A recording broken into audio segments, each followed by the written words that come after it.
All right. Good morning, good afternoon, and good evening, everyone. My name is Chris Wood. I'm a research lead at Cloudflare, and today I'm going to be talking to you about Oblivious DoH, or ODoH for short.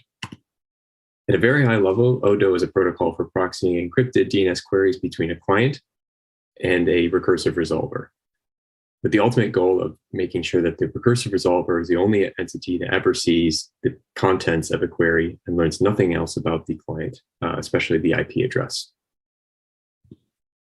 The requirements for ODoH are pretty simple. As a client, you just need to know the name and public key of a target resolver. This is the entity that you're going to send your encrypted DNS queries to. And you also need to know the address of the proxy that's willing to relay these encrypted DNS queries and responses between the client and the target.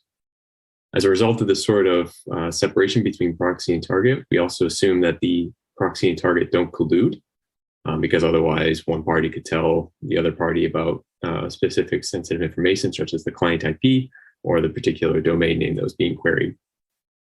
And the ultimate goal of the separation is to ensure that the knowledge of DNS messages, as well as client-sensitive information, such as stub IP addresses, are separate to everyone except for the client. So the proxy only ever learns, the IP address of the client, as well as the IP address of the upstream target, and the target only ever learns the contents of the DNS messages, the query and response. It doesn't learn anything else about the client. Give you a quick overview of how the protocol works. Assume we have some client or stub here, a proxy in between the client and the target, and then an upstream recursive resolver. The very first thing that happens is the client discovers the target public key. The mechanism for doing so is outside the scope of the protocol, but we just assume that this mechanism exists and the client gets the public key. Second thing that happens is the client opens up an HTTPS connection between itself and the proxy. And then over that HTTPS connection, sends a public key encrypted DNS query queue and sends it in such a way that the proxy knows to relay it to the specific target. The target, upon receipt of this query, decrypts it, opens it up, and forwards the query upstream to the recursive resolver for resolution, who then provides a response. And then the target will encapsulate that response using the key known only to itself and the client, and send that right back down to the proxy, who will relay it to the client. So very simple transactional protocol using public key encryption and symmetric encryption, as well as a proxy in between the two. For performance reasons, there's a number of different ways you might want to configure or to deploy this particular protocol. For example, you might want the target and recursive resolver to be co-located. This is so that any performance penalties or latencies that are introduced as the target is sending a query to a recursive resolver for resolution simply don't exist. And ideally, these two are the same entity. We simply noted them as separate entities in this diagram because one entity is responsible for sort of the encapsulation layer of ODoH, and the other, the recursive resolver, is the thing that's responsible for resolution. But there's no reason they can't be the same.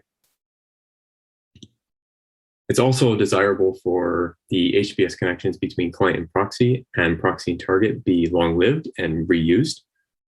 This is so that the cost of sending a particular DNS query is not hurt by the cost of spinning up a new HTTPS connection on either side. And in fact, the more reuse you get out of these connections, the better privacy posture ODoH happens to have. If you look at this protocol from the perspective of a target, all it sees is a single pipe between itself and the proxy, over which many unlinkable encrypted DNS queries are coming. So the more reuse, the better in this particular protocol, both from a privacy perspective and from a performance perspective. It's also desirable that the client chooses the proxy target pair such that the end-to-end latency between the two is minimized. And I don't mean the latency between the client and the proxy, but really the latency between the client, proxy, and target for resolving an entire query. And the reasons for this particular configuration are discussed at length in the paper at PETS this year, and there's a link at the bottom. ODoH has undergone pretty significant security analysis. There's a formal model written in Xamarin sort of to capture the core privacy goal that it was articulated earlier in the presentation. In particular, if you assume a model in which there's no proxy and target collusion, it's not possible for an adversary to link any particular query to a specific client, which is ultimately the goal of this particular project. An interesting caveat to this analysis is that it's not absolutely necessary for HTTPS connections to be used between the proxy and the target. The security goal simply does not require it. However, for good hygiene reasons, we just always use encrypted connections for all transit between client and proxy and target. Of course, it's worth noting that ODoH is not the only way to solve this particular problem. There are many other protocols that exist for sort of achieving the same effect. For example, you could build and use a connection-oriented proxy like Connect or SOCKS. The difference here is that because you'd be spinning up a single connection for potentially many queries, you give the target of this particular connection the ability to link multiple queries together. And if you're not reusing the same connection, you're paying the tunnel or the setup time for every single query. Whereas with ODoH, with these sort of persistent connections between client proxy and target, you don't have this trade-off between performance and privacy. You can, of course, also use more general anonymity networks like Tor. And in fact, there's a presentation during the same event in which it'll talk about a long-term study of using Tor for DNS resolution. However, for this particular use case, it can be considered more heavyweight than is absolutely strictly necessary. Especially depending on your deployment model and what sort of non-collusion guarantees you have between the proxy and target.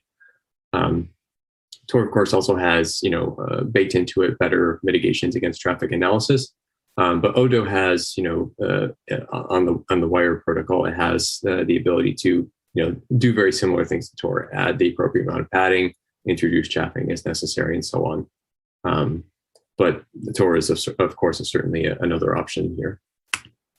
And then there's Oblivious HTTP, which is work that's sort of being brewed in the IETF right now, but not yet sort of as far along as ODoH is. And Oblivious HTTP can sort of be thought as the generalization of ODoH, encrypting HTTP messages that may not be DNS messages. And indeed, it may be the case that ODoH eventually turns into OHTTP as a DNS-specific specialization, but that's a bit further down the line. And that's it. Hopefully, this given you a pretty concise overview of how ODoH works, what its properties are, and how it compares to some of the other anonymized DNS protocols. Hope you enjoyed it.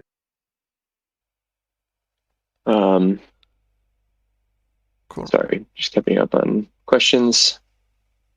Yep. Whether there's one question as to whether or not ODoH could use a different layer for encapsulation or a different mechanism for encapsulation. Of course, it certainly can. It's the reason we chose HPKey is because it's becoming sort of the standard for public key encryption and encapsulation, and IETF protocols like TLS encrypted client hello, like message layer security protocol and whatnot. But there's absolutely no reason you can't use another valid encapsulation layer for ODoH. So something like DNSCrypt would work. And I'm not sure right now to what extent the standard is sort of, or the draft standard is written in such a way that you could swap in a different encapsulation layer. But, in principle, it seems relatively straightforward to do.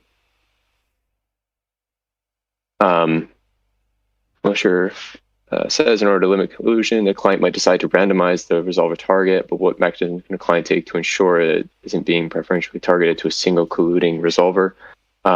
So the target choice is entirely up to the client. And in fact, the configuration of the system, what proxies are in play, what targets are in play, are all sort of assumed, taken care of outside the scope of the protocol. So if clients choose, a target that happens to be colluding, that's a bad choice. So it's up to the deployment to ensure that particular collusion does not take place. Of course, certainly there are no technical mechanisms in place at the protocol layer to ensure that collusion does not occur. Unlike Tor, for example, where the system is sort of designed to allow for or make it much harder for that collusion to take place. So I think Alec covered that pretty extensively in his presentation. Seems like a relay and an authoritative would be able to collude by using the address of the resolver and timing. Possible. And certainly, timing-based traffic analysis and things like that are I would think in scope. It's also possible for the target, for example, to give the resolver or the client a specific answer, like a DNS answer for that particular client, and then see whether or not the client uses that particular answer. So say, for example, I query example.com, the target resolver says, here you go, here's the answer to example.com, but actually this is an address that I'm only going to give to you. And then the client connects to it later on, revealing its source IP. So it's certainly possible to break the unlinkability guarantees outside of ODoH, depending on how you actually establish your connections after the fact. So the privacy guarantees of ODoH in terms of unlinkability are limited to what ODoH, sort of limited in scope to the DNS resolution layer.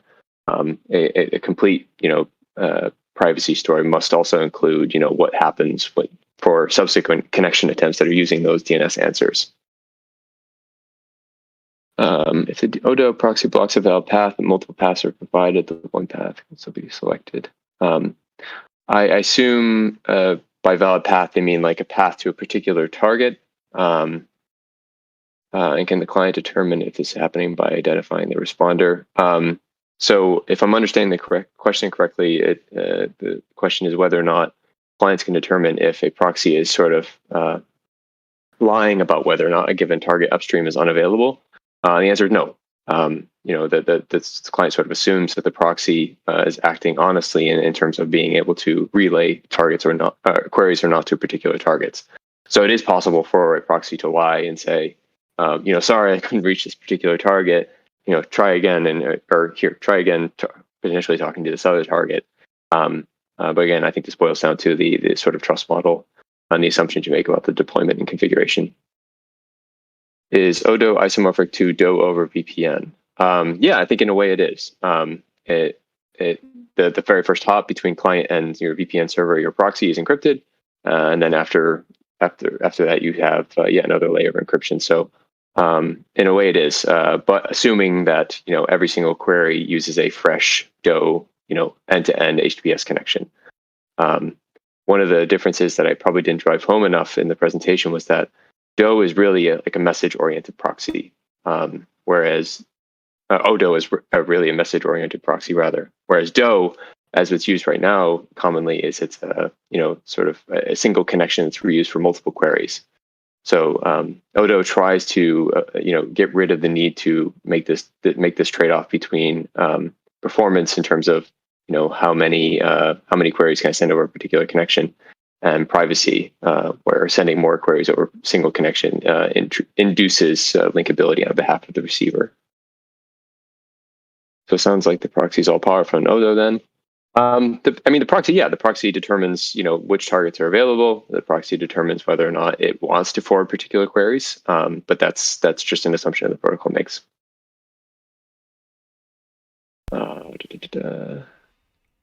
Okay, I believe I've answered all the questions. Frank, can you let me know if there's anything I skipped? I think you answered pretty much everything. Good job. Okay. Well, thank you. If there's any other questions, I'd be happy to take them offline. Yeah, thanks for listening.